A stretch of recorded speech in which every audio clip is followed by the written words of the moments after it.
नमस्कार, lead India के इस वीडियो में आपका बहुत बहुत स्वागत है। दोस्तों, भारत में ऑनलाइन गेमिंग गैम्बलिंग को लेकर के बहुत ही ज़्यादा हाहाकार मचा हुआ है, क्योंकि बहुत सारे युवा बच्चे गैम्बलिंग में ना केवल फंस रहे हैं बल्कि लाखों करोड़ों रुपये भी गंवा रहे हैं।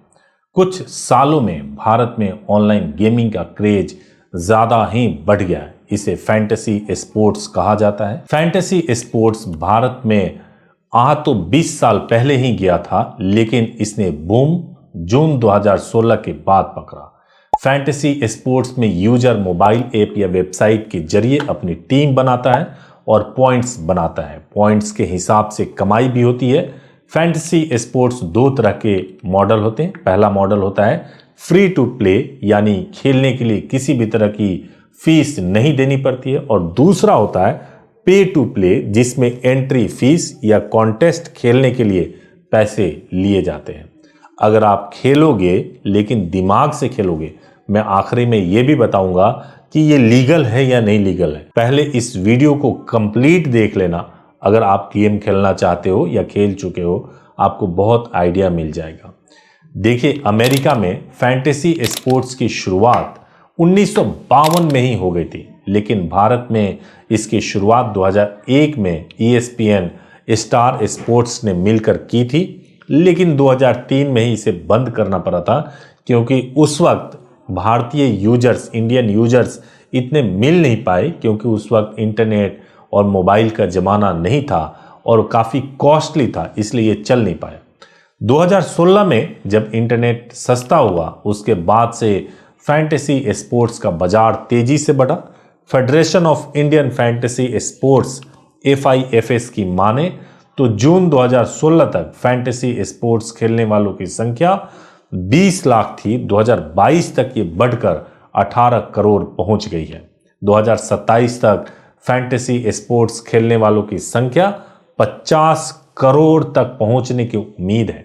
भारत में इतनी तेजी से इन यूजर्स की संख्या बढ़ने की कई सारी वजह हैं। हमारे देश में इंटरनेट सस्ता है, स्मार्टफोन यूजर्स भी 70 करोड़ के आसपास हैं। 2025 तक देश में 90 करोड़ स्मार्टफोन होंगे। इसके अलावा फैंटेसी स्पोर्ट्स ऑफर करने वाली एप्स कई सारी भारतीय भाषाओं में भी उपलब्ध है। अब आइए जानते हैं कि ये फैंटेसी स्पोर्ट्स का बाजार है कितना बड़ा। ऑनलाइन गेमिंग की दुनिया में फैंटेसी स्पोर्ट्स तेजी से तो उभर ही रहा है। अब ज्यादातर लोग ग्राउंड या स्टेडियम में खेलने के बजाय अपने फोन पर काल्पनिक खेल खेलना ज्यादा पसंद कर रहे हैं। कुछ इसमें कामयाब होते हैं तो कुछ पंकज, सौरभ और हिमांशु की तरह बहुत सारा पैसा हार जाते हैं। पैसा हार जाने का इतना बड़ा रिस्क होने के बावजूद फैंटेसी स्पोर्ट्स का मार्केट फल फूल रहा है। FIFS की रिपोर्ट के मुताबिक भारत में इस वक्त फैंटेसी स्पोर्ट्स का मार्केट 75,000 करोड़ रुपए है। और इतना ही नहीं, फैंटेसी स्पोर्ट्स ऑपरेटर्स का रेवेन्यू भी कई गुना तेजी से बढ़ रहा है।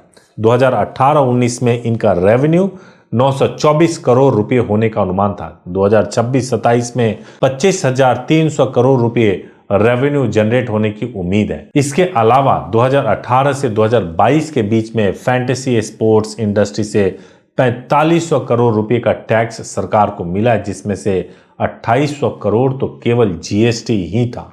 अनुमान है कि 2023 से 27 के बीच इंडस्ट्री से सरकार को 26,000 करोड़ रुपए का टैक्स मिलेगा। रिपोर्ट के मुताबिक स्पोर्ट्स इकोनॉमी में फैंटेसी स्पोर्ट्स का योगदान 3100 करोड़ का है, यानी फैंटेसी स्पोर्ट्स सालाना 3100 करोड़ रुपए स्पॉन्सरशिप पर खर्च कर रही है। 2026-27 तक ये खर्च बढ़कर 6500 करोड़ तक पहुंचने का अनुमान है। FIFS का कहना है कि फैंटेसी स्पोर्ट्स खेलने वाले यूजर्स साल भर में 4200 करोड़ रुपए जमा करते हैं, यानी हर महीने एक यूजर औसतन 350 रुपए खर्च करता है। अब देखो, ये खेल है कैसा।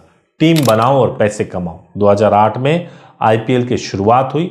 एक साल बाद ही हर्ष जैन और भावित सेठ ने मिलकर ड्रीम 11 लॉन्च कर दी। ड्रीम 11 में यूजर्स अपनी क्रिकेट टीम बनाता है और प्लेयर की परफॉर्मेंस के आधार पर पॉइंट्स कमाता है। जितने ज्यादा पॉइंट्स उतना ज्यादा पैसा। आज ड्रीम 11 फैंटेसी स्पोर्ट्स की सबसे बड़ी कंपनी बन गई है। भारत में फैंटेसी स्पोर्ट्स के 90% मार्केट पर ड्रीम 11 का कब्जा है। 2022-23 में कंपनी का रेवेन्यू 6385 करोड़ रुपए था। क्रिकेट सबसे पॉपुलर फैंटेसी स्पोर्ट्स बना हुआ है। अब यूजर्स विमेन क्रिकेट में भी अपनी फैंटेसी टीम बना रहे हैं। फैंटेसी स्पोर्ट्स खेलने वाले 40% यूजर्स की उम्र 25 से 34 साल के बीच में है, जबकि 18 से 24 साल की उम्र के यूजर्स 35% हैं। 10% यूजर्स ऐसे हैं जो हफ्ते में 2 बार से ज़्यादा फैंटेसी स्पोर्ट्स खेलते हैं। वहीं 30% ऐसे हैं जो हफ्ते में 1 या 2 बार खेलते हैं। अब एक चीज़ समझना जरूरी है, क्या फैंटेसी स्पोर्ट्स सट्टेबाजी या जुआ से अलग है? देखिए, फैंटेसी स्पोर्ट्स को सट्टेबाजी या जुआ नहीं माना जाता है। हाई कोर्ट से लेकर सुप्रीम कोर्ट ने फैंटेसी स्पोर्ट्स को स्किल का गेम माना है। सितंबर 2022 में सुप्रीम कोर्ट ने अपने फैसले में कहा था कि फैंटेसी स्पोर्ट्स स्किल का गेम है, न कि चांस का। हालांकि इसमें चांस एक अहम भूमिका निभाता है, लेकिन स्ट्रेटेजी बनाने के लिए खिलाड़ी अपने स्किल का इस्तेमाल करता है। सुप्रीम कोर्ट ने यह फैसला पंजाब हरियाणा हाई कोर्ट के फैसले को बरकरार रखते हुए दिया था। हालांकि अक्टूबर 2021 में कर्नाटक हाई कोर्ट ने फैंटेसी गेमिंग एप्स पर बैन लगा दिया था। हालांकि फरवरी 2022 में इस बैन को भी हटा लिया था। अक्टूबर 2022 में तमिलनाडु हाई कोर्ट ने भी इस पर बैन लगा दिया था। तमिलनाडु हाई कोर्ट ने कहा था कि इन एप्स ने लोगों को जुए में फंसाकर कई परिवारों को बर्बाद कर दिया है। आंध्र प्रदेश, तेलंगाना, असम, ओडिशा, सिक्किम और नागालैंड में भी फैंटेसी स्पोर्ट्स पर प्रतिबंध लगा हुआ है। भारत में अब जानिए कि सट्टेबाजी पर क्या है कानून। 1867 के पब्लिक गैम्बलिंग एक्ट के अनुसार सट्टेबाजी और जुआ अपराध है। हालांकि यह राज्य का विषय है। राज्य सरकार चाहे तो इसको लेकर कानून बना सकती है। गोवा समेत कुछ राज्यों में सट्टेबाजी और जुए से जुड़ी कुछ गतिविधियों को कानूनी मान्यता मिली हुई है। अब एक और बात आपको जानना चाहिए कि 1966 में सुप्रीम कोर्ट ने घुड़दौड़ और रमी में सट्टेबाजी को मान्यता देते हुए कहा था कि यह संयोग का खेल नहीं, यानी चांस का खेल नहीं है, बल्कि इसमें चतुराई और कुशलता की जरूरत होती है। एक और चीज जानना चाहिए कि हालांकि भारत में क्रिकेट में सट्टेबाजी तो गैर कानूनी है, हालांकि इसे कानूनी मान्यता देने की भी मांग हो रही है। एक अनुमान के मुताबिक भारत में हर क्रिकेट मैच पर तकरीबन 1400 करोड़ रुपए का सट्टा लगता है। और लोढ़ा कमेटी लॉ कमीशन में अपनी रिपोर्ट में क्रिकेट में सट्टेबाजी को कानूनी मान्यता देने की सिफारिश की थी। लोढ़ा कमेटी ने सुझाया था कि England, America, Australia, Canada, Europe के कुछ देशों में सट्टेबाजी वैध है। अगर भारत में भी सट्टेबाजी को वैध कर दिया जाए तो इससे सरकार को सालाना करीब 20,000 करोड़ रुपए का रेवेन्यू मिल सकता है। तो मेरे दोस्त, अगर आप सट्टेबाजी या किसी भी ऐसे गेम में हैं तो एक फर्क समझ लेना कि ड्रीम 11 गेम बना रहे हो या फिर सट्टेबाजी कर रहे हो या जुआ खेल रहे हो। टीम बनाओ, पॉइंट्स बनाओ, अलग चीज होता है। सट्टेबाजी खेलना अलग चीज होता है, जुआ खेलना अलग चीज है। इनको फर्क करके ही ऑनलाइन में अपने पैसे लगाएं, नहीं तो बर्बाद हो जाएंगे, आपको कोई बचा भी नहीं पाएगा। Thank you so much for watching this video. Thank you so much.